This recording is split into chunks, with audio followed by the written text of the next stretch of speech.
আসসালামু আলাইকুম চাকরি প্রত্যাশী ভাই বোনেরা, আশা করি আপনারা সকলেই ভালো আছেন। জেলা প্রশাসনিক কার্যালয়ে ময়মনসিংহ একটি নিয়োগ বিজ্ঞপ্তি প্রকাশিত হয়েছে। তো এইখানে আমরা দেখতে পাচ্ছি কম্পিউটার অপারেটর নিবে হচ্ছে একজন। তো এটার গ্রেড হচ্ছে 13। এইখানে যদি আপনি আবেদন করতে চান তাহলে আপনাকে অনার্স কমপ্লিট থাকতে হবে। এইখানে একটি বিষয় লক্ষ্য করেন, এইখানে যারা বিজ্ঞান বিভাগ থেকে অনার্স কমপ্লিট করেছেন তাদেরকে অগ্রাধিকার দেওয়া হবে। তো এটি এখানে উল্লেখ রয়েছে। তারপর আমরা দেখতে পাচ্ছি 2 নম্বর পদটি, সেটা হচ্ছে কি লাইব্রেরি সহকারী। তো লাইব্রেরি সহকারী পদ সংখ্যা হচ্ছে একটি, এটার গ্রেড হচ্ছে 16। তো এইখানে আবেদন করার জন্য আপনাকে এইচএসসি পাস থাকলেই এইখানে আপনি আবেদন করতে পারবেন।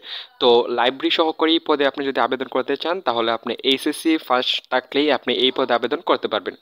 আচ্ছা, তারপর আমরা দেখতে পাচ্ছি হিসাব সহকারী পদে লোক সংখ্যা নিবে হচ্ছে 4 জন। তো এইখানে যদি আপনি আবেদন করতে চান তাহলে আপনাকে এইচএসসি কমপ্লিট থাকতে হবে। আপনি যদি এইচএসসি কমপ্লিট করে থাকেন তাহলে আপনি এই পদে আবেদন করতে পারবেন। এটার গ্রেড হচ্ছে 16।